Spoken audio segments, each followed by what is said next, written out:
You got a drum kit back there? It's dope. Yeah.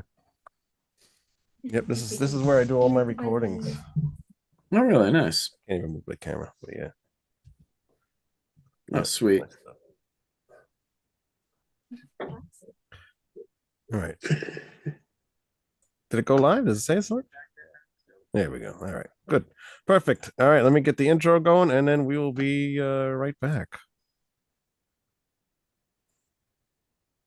It's time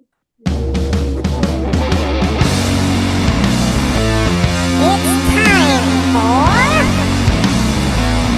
Red Salad Review with your hosts, Wayne Moon, Greg Narlo, and Lou Maddox.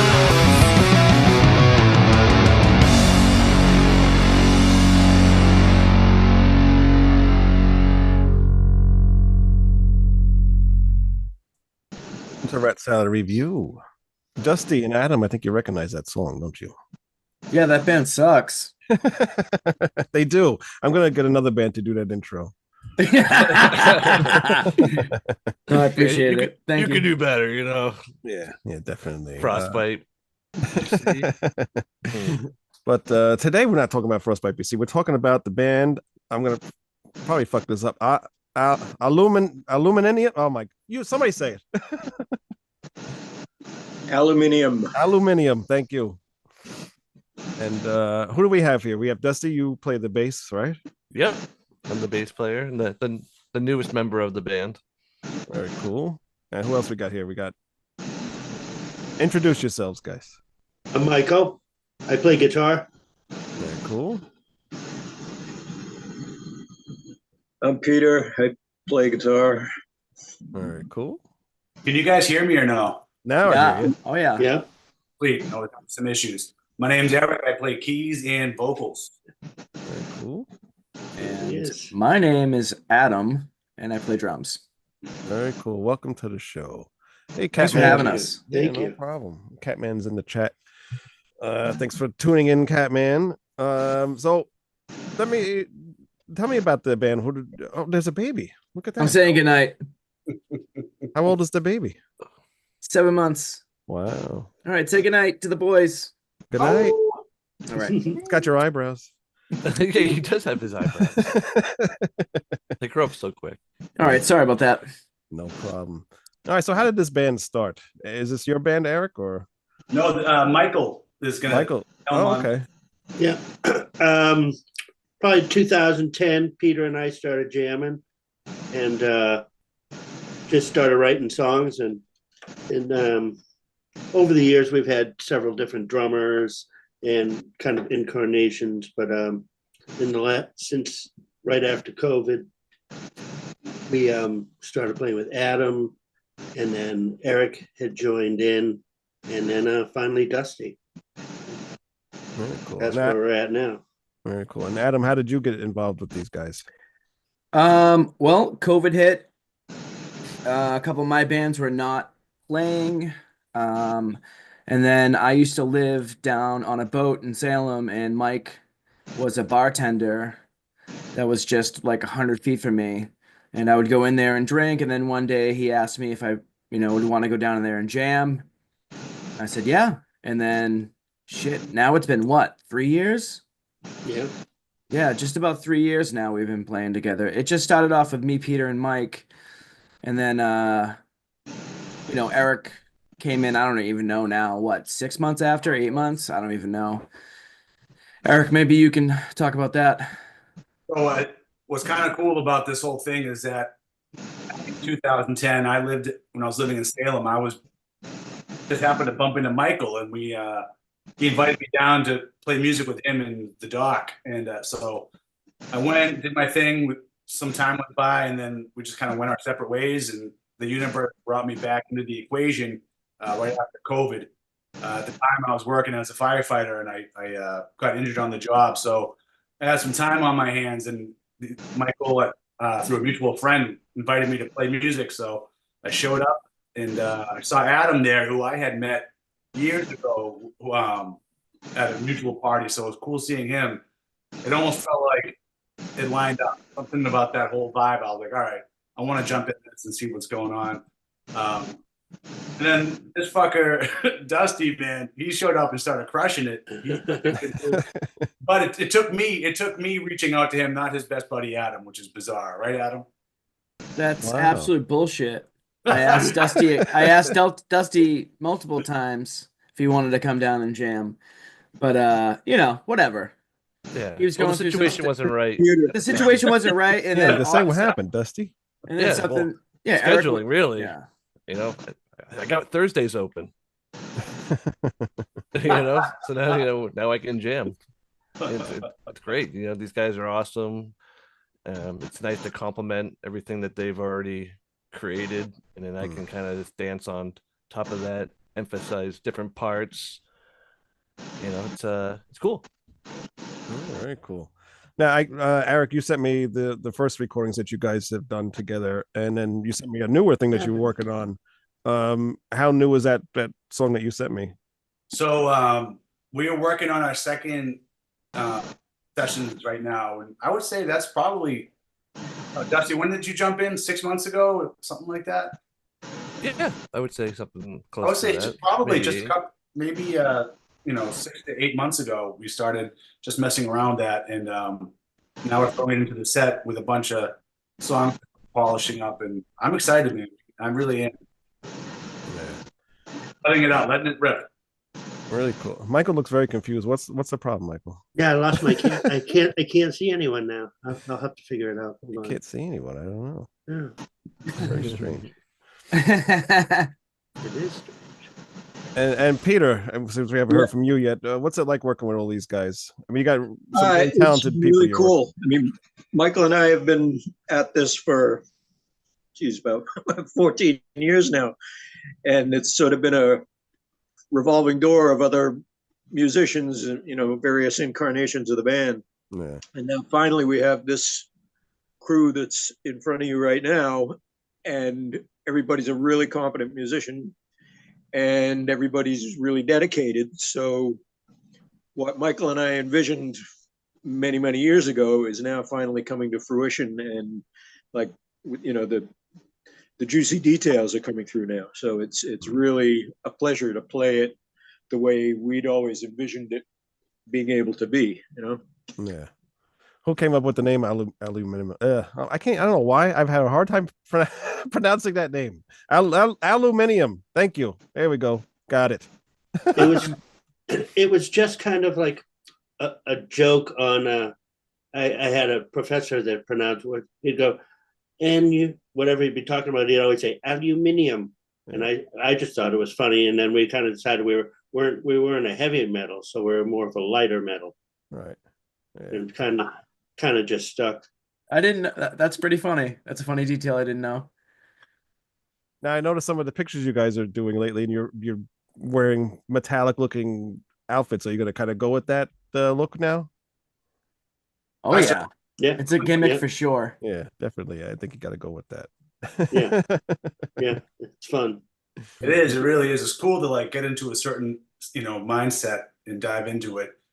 The whole point is to let it out, and I think that our main focus as a group is just sharing the energy we collaborate with everybody else. It's just fun, man. And What kind of music do you consider you guys? Because you're not heavy metal. So what do you consider your guys to be? Hard rock? I think the word prog metal has been thrown around a little. But Yeah. Yeah, I would also say that first album has minimal bass on it. Mike Is was it- actually playing his guitar that was actually had dual purpose, had bass and guitar inputs in it, which was really cool. When I Oh, first really? came, I was like, whoa, this is like, Melvin's-ish, like, cool shit going on. And I was like, damn. But then, like, we got a bass player, and then he left, and then Dusty showed up, and now he has his own approach to things, which is really awesome. And we've gotten to jam more, and say someone's out for a practice, we'll go there and jam. I mean, every Thursday we go there and play. That's the whole point, is like, we go after work, we relax, we have drinks, and we play music. Yeah. And yeah, So, just so you're have like a real band. we're yes, yes. And I think we need a new recording with all of us on it, Right. and yeah, some new music, and we'll be good to go, I think. Yeah, I think so. Dusty, what are you going to bring to this band? Oh, well, yeah. I mean, I think I help bring a little bit more of a Bass. base. Yeah, like some more backbone, like a stable foundation for, because, Mike and Doc and Eric, they're fancy guys and they kind of need some room to breathe. And so with me playing bass, I get to lay down a nice foundation and then they get to like play on top of it. Right. know? Bear with me once. You know what I forgot to do? I said my other guys aren't here. I forgot to send them the Zoom chat. And they're messaging me, where's the link? Here it is. Oops. It's just been a very busy day. But really cool, Dusty. I can't wait to hear, what you're going to bring to the music and stuff. Like I talked to Eric, he, the stuff that he shared me. I listen to all sorts of music, and I listened to it a little bit, and I'm like, oh, I'm not really. It's not really like something I would like go out and seek and listen to, but I'm interested to hear what you guys are going to do with it. And now that you guys seem to be more of a cohesive band now, you got five guys here that are going to work together and stuff like that. I'm really interested to see where you're going to go from that first recording. Mm-hmm. So I'm very interested in that, and I hope you guys keep me up to date with all of your new recordings and stuff. Yeah, definitely. Like it's like some of those songs that we play live that were from Spotify. It's nice I can emphasize certain parts that like I really like in them. Mhm. So it's like when you hear that live, when you go to our shows, it's it's completely different than what you're hearing online at the moment. Right. So I think it's only getting better. Yeah. What are your live shows like? We've been playing a lot of shows recently. We've been getting quite a bit of demand once the ball started rolling. People were like, okay, we want to book them now. So that was actually really encouraging. Yeah. Yeah, our live shows, they've been actually really good. We've had some good stages, some nice place called the Raven in Worcester, and they had a really nice stage, and that's important to me. I like playing on a good stage rather than like on the floor. I'll be right back. Right. Yeah, I Yeah. never like those floor stages. Not a fan. We got one coming up at Kodo in Salem on January 3rd, which would be fun. We're playing with a few other local bands. I don't know if you know the Ponset Monastery at all in town. They're pretty good. Who else are we playing with, Michael? Zygote Theory. All right, cool. But I think at this point, all the pieces of the chessboard are on the board, and we as a group are learning how to weave around each other, still putting our mark on each song. And I think moving forward, the things I'd like to do is add a little bit more of like a atmosphere, more of like a ethereal feel to it with my synthesizers. Give it like more of a spacey vibe at times, just to layer over things. And then the other thing I want to try to do is, if it works out, I love harmonies, and I think that they're a blast. So we're working on doing that in the music as well, which I think would bring us to a different level. Yeah, definitely. Now, what influences you get from playing the synthesizers? Because that a lot of people kind of like went away from playing synthesizers. So yeah, I guess being an '80s kid, it was I love synth. I mean, I got into like all that new wave stuff, right. But honestly, my keys started. I was influenced by just like '60s rockers, Doors, Raymond Zierich and Rick Wakeman. He's just unbelievable. I didn't know he played on some of Bowie's albums. Oh, really? I didn't know. Hunky Dory, he did all the piano on that, and just some of those songs. That was my foundation in classic rock. That just got singing Beatles harmonies as a kid, and then getting into heavier things. and just sort of, everything from grunge to heavier. If it has a good harmony, good melodies, has decent lyrics, and all the people are doing their job, sign me up. That's where I live. I love that stuff. So Yeah. If you give somebody something to sing along to, and then you break even when you're playing live and you're giving your energy out to them, and they're giving it back to you, and it just makes your music even better. yeah, Uh, yeah. Definitely. Yeah. Michael, what influences do you have? I'm kind of I like classic rock. I'm a real huge Rush fan. Oh, So okay. I like a lot of Alex Lifeson's guitar stylings. I'm a huge Dinosaur Jr. fan. All right. So I I'm kind of all over the board, but yeah, I like because I like the Melvins too, and Right. all that kind of heavier stuff. But then I like some janglier type stuff too. So kind of all comes out in my playing. Right. Very cool. What about you, Yeah. Peter? I'm the old fart in the band, so I started really getting into stuff in the late '60s, early '70s.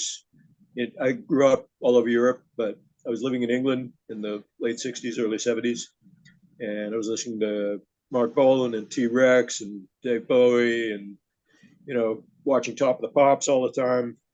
And a lot of it was sort of Herman and the Hermits and the Dave Clark Five and all Oh that my kind of God, you're thing. going really I was far just back. on that road with it. And then I saw Alice Cooper do Schools Out on Top All of right, the now you're Pops, talking my language. Thank and you. that just flipped my head right around. I took a sharp left into rock and roll, and then it, went from there to progressive rock. The old school stuff like Genesis, when they still had Peter Gabriel, Yeah. and Pink Floyd, and Yes, and uh, King Crimson, and Gentle Giant, and then I started getting into Alan Holdsworth and all that kind of stuff. And most recently, I'm fascinated with animals as leaders, Okay.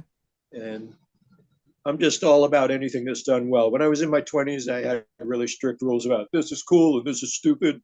And Right. in my aged wisdom, I like anything that's done well. I don't care if it's thrash metal or a polka. If it's done with conviction and excellence, I'm all about it. Right. And that's why I think a lot of the metal this metal community, they get so like bent on it's got to be in this genre, this whatever. And I hate that, Subgenre bullshit. yeah, it's just there's too many of them. Like I just want to Yeah. listen to music just because I like it. I don't give a shit what genre it's in. I don't care if Yeah, it's I like the idea of making it. I mean, case in point, the way we sound to me doesn't really sound like anybody else, and you kind of have to make a new section in the record store for it. right. Great. Now we're gonna have to, yeah, just what we need. But the point is, you shouldn't have like boundaries. It's like, oh, we shouldn't play that. It's not in our style. No, screw it. We're Right. playing it, so now it is Right, our right. style. Yeah, yeah, and it's really hard to be like original nowadays. Don't you guys think? There's just Yeah. so many So different hard. genres out there, and There's no clubs to play. No one gives a shit about original music. They want to hear covers, right, which I'm fine. I don't care what anybody's playing. It's just, the days of going to an open mic or going down to your local bar that used to be open. Those days are over. right. But we found a place in Worcester that was actually pretty sweet called The Raven that we just played. Mm. And that had like I was shocked. They had a real stage, this giant bar, pool tables. I was like, where am I? Like Right.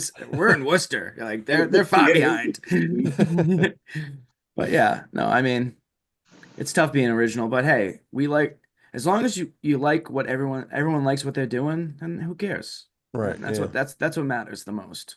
Right. At least to me. Yeah, Yeah, I think if you're playing and having a lot of enjoyment doing it, that's what communicates to the audience, and then they're having a good time watching you have a good time. Right, It's exactly. a reciprocal arrangement. Yeah. Yep. Yeah, you don't want to limit yourself with your songs as well. If you're feeling you want to go to a soft part, you can feel free to do that, and then later on you can go to some serious thrashing metal, and that way you can still have dynamics, and I don't know, I think that's important too. So it's kind of hard to categorize us from time to time because it's changing from part to part. Yeah.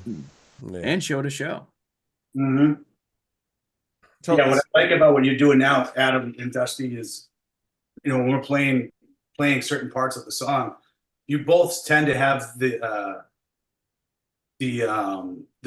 want to, like, oh, I like what he's doing at this part, I'm going to play with him. But then so you'll like play the same thing with Doc, but then you hear something I'm doing or Dusty's doing it, or vice versa. Dusty hears Adam doing something, he'll follow the beat and the rhythm of one particular musician in the band, and that changes the context of the song so much, emphasizing certain parts. And I think that's something that I'm excited we're evolving as a band in that direction, where we're really getting in tune with each other. So our live shows are much different from what we have on our Spotify right now. Right. And Dusty, you and with you and I think we're getting much more detailed about what we're playing, and it's not easy music. This isn't chopsticks. This is right, tricky stuff. So the more we play it live, the more comfortable we are playing it. So we do a better show, and we make the music even more enjoyable from knowing it that much better. You know? Right. Yeah. And Dusty, you and Adam have been playing together for so long. I would imagine both of you kind of just already know what each other are going to do in a way, if that makes sense. Yeah, we already know a rhythm machine. He's my dream bassist, so, and I already have another one in another band, but who cares? They can share that. Seriously, like Dusty's been a workhorse since fucking I can't even tell you. Right. So. Yep. No, I love. He'll push me, and then I'll push right back. You know, like he'll start going a little bit faster. I'm like, all right, we'll just keep doing this until we drop. No, I mean, you got to have a special relationship with your bass player. It is what it is. Well, because you guys are the backbone of the band, really. You know, it's that's how bands work. Yeah, pretty much. Yeah. Well said. Agreed. Outside of what? I said, well said. Agreed. Yeah. Smoking some weed. That's what I thought he said. Gotta get that going. Oh, that's awesome. So the live scene in Massachusetts is really kind of dead, or what's really going on there with the live? You know? I mean, obviously the young kids are doing their thing, and the AOHs and all the small little, you know, under 21 clubs, they're killing it. Like death metal's like going nuts around here. Really, again, but it's like, you know, for people our age, you know, we're not going to be going to like the AOH. We'd have to really book a bill that's going to bring people there, you know. Right. But you know, it is what it is. It's going to be ebb and flows, I feel like, and someday at some point we'll have another venue around here where we can, you know, really be a local musician around here, you know. Because there really isn't. What is there, Kodo? And that's like a restaurant with tables in it. You gotta push around and fucking everyone's eating till you play. It's like, damn, man. Like, yeah, there's no dedicated venue, I would say, in Salem at this moment, where there used to be, and you know, that brought a lot of people into town. Right. And musicians. I mean, there's nowhere for big bands or little bands to go tour out.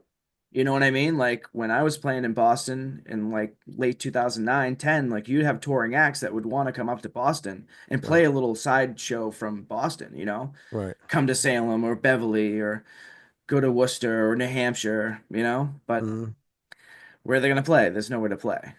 Right. So Catman in the chat here says small arenas and bars were great in the early to mid 80s. Good bands on touring circuits. Then that all dried up. Sure, that's stuff going on, but anyone that's off the ground disappears. Yeah, it really sucks to be like, you know, a band just starting out or whatever. I mean, you guys have been around for a long time, but just an independent type band trying to find shows. It's like I have 3 bands and none of them play out because I figure like what's the point, you know? Like two of my bands, everybody's kind of like scattered all over the place anyway. But my one main band, where most of us are here, we would love to play shows, but it's just like, what's the point, you know? Because who's going to show up besides people that we already know, you know, family members or something. And I've already done that years ago, and I don't want to be stuck doing that again. So no, it's a valid point, man. It's a valid point. I would say that mainly like I think there's just passion within our group that wants to keep doing it.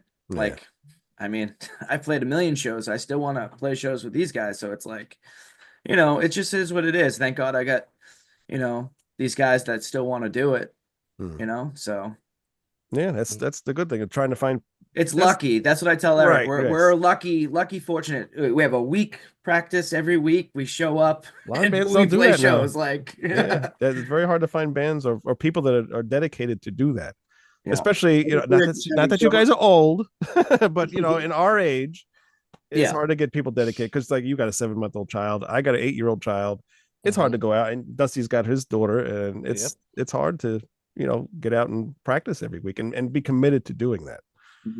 I think we're just enjoying what we do so much that it's a little contagious. We'd be doing it if nobody was coming anyway. Right. So if we play to 50 people and 3 of them think it's really great, they tell their friends, and then we play out again, those 3 people bring 3 people each. It's like it'll eventually expand a little. And the more we play, the better it gets. So the more impressive it is when people come to see us play. So yeah, there's a snowballing effect. It's just like snowball made out of molasses. I definitely know it. But since you guys have been around so long, Michael and Peter, have you noticed that the band's been growing, like popularity wise, at least with people coming to the shows, or is it really that slow? Year or so, yeah. It's starting to get, there's starting to be buzz, I guess they say. The show we just played in Worcester, like everybody in the room was coming up to us going, wow, that was amazing, man. You guys are great. Okay, cool. We're not idiots. It's true. Yeah, it's like hitting a good drive on the golf course. It keeps you there, Yeah. It keeps you on the course, which is great, Yeah. If you have 3 bad shows and you're like, fuck, what's going on here? But no, again, we love the music, so no one's making eye contact with you. It's like, what's going on here? No, but when afterwards they're like, oh my god, you guys are so good. Like, that's a nice feeling and makes you want to, keep doing it. Exactly. Yeah. Yeah. As long as you keep bringing those people in, that's all that matters. Yeah, exactly. Hopefully they keep in touch. Yeah. Do you guys have like a mailing list? Do you do that? I know that's like kind of like a big thing now again. Mailing lists. Really? Yeah. Yeah. Some guy I follow, Matt Bacon. He's all about getting people to sign mailing lists, and this way you email them and then you let them know when your next shows are coming up like that. Apparently, people are still into that. So I was thinking about making some business cards with QR codes on them. Right. Okay. Yeah, and then that can go right to the link. It could be a couple of QR codes. One could be for the video or something like that. One could go to Instagram. At least it's some sort of contact you can just hand out at a show. Yeah, definitely. Some guy can fart all over it. Yeah. Next day, in his back pocket. Yeah. Looking in his back pocket. He's like, I remember this band. Yeah. And I remember what I ate last night. It could be one of those scratch and sniff things. Yeah, there you go. Oh my god. Yeah. Oh my god. It smells like aluminium. It could smell like Dusty. Yeah. Smells like weed. This is an expensive business card. In fucking Dead Game. Exactly. I was gonna print these out if I worked, but now. Do you guys plan on playing outside of Massachusetts, or have you yet? Game if the demand is there. Yeah.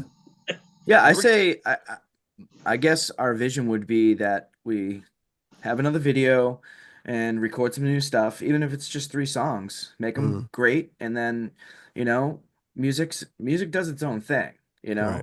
Yeah. If it's good and people like it, then they're gonna go and they're gonna show up, they're gonna buy it. I don't think any of that has changed. Whether they're buying it through Spotify or they're giving you actual cash, which would be great, but those days are kind of fucking gone too. Oh yeah. I'm hearing there's like a metal scene or a rock scene that's at least more relevant in Rhode Island compared to Mass. So I'm curious to check that area out. Really? Rhode Island's cool. Yeah, it's not too far from you guys. It's right around the corner. I just grabbed an RV so we can go glamping, guys. Honestly, I can't fucking wait to do that once. That'd be great. Cool. Definitely, it's a good goal to have. Once We go you know, like 30 miles away and just camp somewhere. We're on tour, y'all. I'm gonna put a kegerator in that thing. Dude. Great. We're doing 30 miles, 30 dates. Oh, shit. As long as you're having fun, or you could take your boat. Do you still have the boat? Negative. No. What was No. that about? You were living on your boat? Yep. Really? Just, yeah, 5 years did it. It was fun. Now I live in a condo and I got a wife and a kid. And my mother lives with me. Hi, Mom. oh, wanted to hear her. Oh, sorry. She's right there knitting. Quiet. I can hear her knitting. yeah. Tell her to keep it down. I mean, the boat's great because I met Mike Doan, so knitting and Mike's the most famous bartender up in the fucking Yeah. up in Pickering Wharf. I am. Yeah. oh yeah. Oh yeah, dude. You're definitely top shelf. Yeah. Oh, all right. Tell us more. I've been called the world's okayest bartender. That sounds like your that's- opinion. That's a good mug. Yeah. I have a T-shirt that says that. Perfect. And no, I've just been doing it a while up at longboards on the wharf, so it's fun. But I also work in a weed factory, which is great. We Yeah. grow weed and I trim it and put it in jars. It's pretty fun. All right. Very interesting. Yeah. That's becoming a big thing now. Yeah. It's Who everywhere. Who knew it was a job? It's Right? fantastic. That's crazy. Maybe you should incorporate that somehow on stage, in between the bar and the weed thing. Maybe maybe got something going on there. Oh, Ooh, definitely. like a smoke fest? Yeah, something. I don't know. That'd be amazing. Jarring on stage. Yeah. Yeah. You have to do that in like some slum in like the Point or something. Just go in someone's basement, have a smoke fest. I saw something on the news a couple of days ago that somebody's trying to start up like smoking parlors, kind of like a bar, but for smoking weed. Yeah. Trying to get that addressed in the state house and everything. Really? That'd be awesome. Yeah, if they put a stage in one, it'd be great. Oh my God, yes. Oh my God. I'm sure it'll come eventually. It's Eventually, gotta. well, It's gotta. I'm sure that tons of bands would be hitting that place up. And Catman loved your keep the knitting down thing, Dusty. That's funny. Oh, that's awesome. So like with today's the way people listen to music, everything is on Spotify. So do you guys think you're just gonna release your music on Spotify, like Amazon, like all the streaming stuff, or you think of maybe printing CDs, if that even matters today or not? How do you guys feel? I mean, Peter and Michael, you're older guys, so are you into the physical media still, or are you more into the streaming I think stuff? it's really cool. I think using the digital streaming platforms is sort of the current currency. Yeah. But I think if things take off a little bit, vinyl is a niche area that people are really into. There's people who spend $10,000 on a turntable. Right. Okay, well, I got a song for your turntable, buddy. It's so funny though. Like vinyl has made a huge comeback, but the prices have gotten so bad that I think now maybe CDs are starting to come back a little bit because they're so much cheaper now. I don't know. It's just I collect both, and I've even started collecting cassettes, and apparently that's a big thing again now too, because newer bands are making cassettes of their new albums and stuff like that, or even going back and reissuing stuff on cassettes. So Cassettes are coming back. yeah, I mean, what is that? I mean, are they going to their house and being like, dude, put the cassette player on? Like, where are they getting the cassette player? Like, yard sales. Yeah, that's true. They actually do sell like the Walkmans. Remember the Walkmans from back in the day? Wow, that's crazy. Yeah. They sell That like is cassette absolutely tapes. nuts. Yeah. But that's good though. It's good to have physical merch that's being sold. I mean, you got to make your money somehow. Yeah. It's probably the best margin to do it. I think there's a psychological thing about people having physical items of the bands they like. Like you can download whatever the hell you want, but if you have an album with liner notes and pictures of backstage, and it's like it's kind of getting into it more. Right. It's what fandom is all about. Right. Yeah, it also too, you show your friend, I have this, instead of just showing your phone and then just go, oh, that's nice, and just go away. Yeah. Plus his artwork. There used to be artwork. You pay an artist. Right. You know what I mean? To do the cover and the back. Yeah, and when it's 12 by 12, it's pretty cool. When it's the size of a CD, pretty hard to make it very detailed. Yeah, you lose a lot of detail in that. You do. Now I know, Dusty, you do a lot of artwork and stuff like that. Are you guys going to use AI for anything? I mean, that's a huge thing right now too. Yeah, I mean, we've had some posters, and I've done some skits. I think Joe Biden endorsed us at one point. Really? Wow. Mm-hmm. Yep. Wow, cool. I actually got a phone call from King Joe Charles. Biden. Really? Yeah. Mm-hmm. King Charles. King Charles. Sir Charles, that was a great one. That was a great one.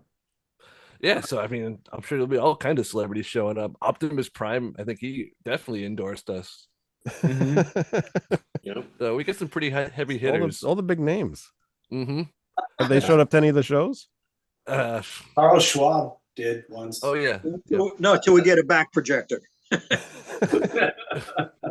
Yeah, Klaus is definitely a big fan. Yeah. I'm a fan. He's a fan. We're all fans. Yeah, definitely. Only fans. Speaking of that, do you think you guys gonna have an OnlyFans account? Maybe go on there. Just us eating roast beef sandwiches. That'd be great. People, the stupid shit that people pay for, I wouldn't doubt that somebody would pay for that. Yeah, Just rare roast beef and some fucking onion rolls. That'd be amazing. I don't know, Dustin's the hot dogs, man. We got to have those too. Oh yeah, That's true. Yeah. Extreme close-ups of hot dogs and roast beef sandwiches. It's like 4K. Oh, it's got to be in 4K.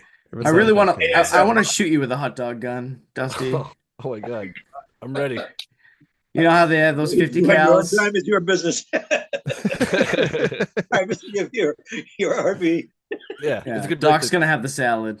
The Ventura style, or it's just like a Gatling gun. With hot Big dogs. time. Yeah, with hot dogs. Yeah, just ripping you to pieces. Ripping to pieces. Wow, what a tangent. That's all right. You had to put that somewhere. Oh shit. That's too funny. Thought about wearing the costume. This is basically what practice is like. That's I mean, what hot dog practice is supposed to be. You have a hot dog costume? Yeah. And? Yeah, he that wore it point. for Halloween. Yeah. And? Yeah, I don't know. I've been wearing it a lot. Becoming a problem. Mm. Well, it's not a problem yet. Not yet. No, it's a healthy It's obsession. exciting because you never know when it will be. Did you paint it silver? No, I tried to find a used one on Facebook, but and I did actually find a used one, but they didn't want to haggle with me over it. Are you kidding me? This should have been for free if it's used. Yeah, it was $20. I was like, how about 10? Oh my gosh. It really lowballed them. And they wouldn't bite, huh? They wouldn't bite that dog. Oh shit. That's too funny. Now, do you guys plan on playing any shows with your other band, Frostbite BC, or what's going on with Frostbite BC? Anything? Are you guys still doing stuff, or what? Yeah. Yep. We got a gig Saturday the 21st in Salem. Okay. So yeah, we're gonna be doing that. This guy Mandier will be there. Okay. I think I've heard of him. Yeah. Pretty strange guy, but Do you think the two bands would ever do shows together? I don't Or know. is that too much on you two? It's the transformation. It's not up to might be us difficult. actually. Vic is pretty he sets the whole thing up. Vic's been doing it since like 2010, so actually before that. We're just little minions. Yeah, we pretty much show up, practice, and play. It's fun. That's all I want to be. We don't have to use our brains for anything. Yeah. That's the way to do it. Just a little fingers. Unless we're thinking about hot dogs. That's muscle memory. All right. So what's next in store for Aluminium? Tell them about the big show, Mike. Come on, tell us, Michael. What? Oh, we got Kodo January 3rd. We're playing with Zygote Theory, Aluminium. We will be there, and also Neponset Monastery. All great band. It's gonna be a great Friday night. Can't wait. That stage is a little small though, but we'll rock it regardless. Very cool. Very cool. You guys got any videos on YouTube? Yeah, we have one Yeah. video. There Yeah. is. Yep. Maybe I could play that right now. I That'd think be you have to cool. look it up as Aluminium Salem. Salem. Okay. And the name of the song is Spin Cycle. Spin cycle. Yeah, it's a fun song to play. Is- This one right here. Okay, let's see. All right, perfect. Let's play it. Let's play that. Is that okay? Oh yeah. Of course, man. Let me see if I can figure out how to do that now. All right, here we go. Here we go. And oh wait, let me make sure I got the volume on. That's the most important part of this whole entire thing is you have the volume on. All right, here we go. Let's check this out. Aluminium Spin Cycle.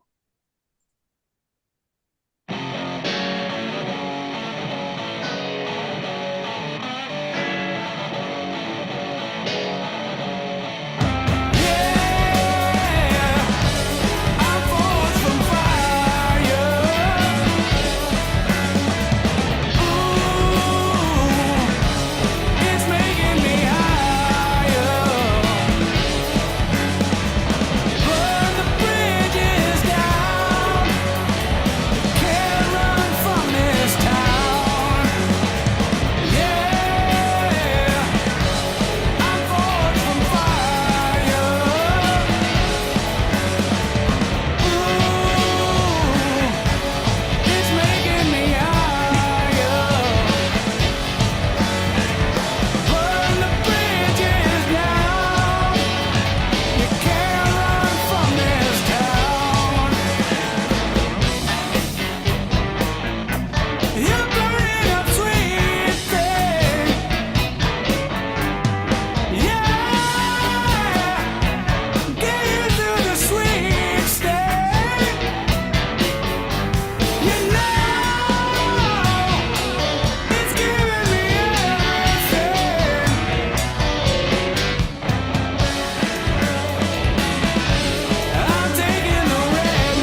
Very cool, very cool. Adam, that drum set, you get really good sound out of that.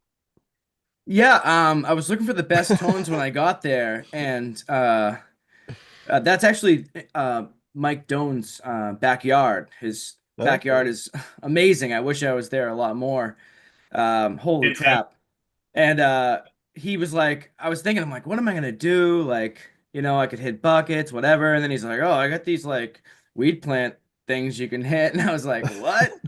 And I was like, okay. So we somehow I just got some Terry Bozzio thinking and was like, all right, I can make some weird symbols out of these things. And it just came up. It was a lot of fun. Whatever works, man. It works. It was so cool to have like everyone had creative control, whatever wanted to happen.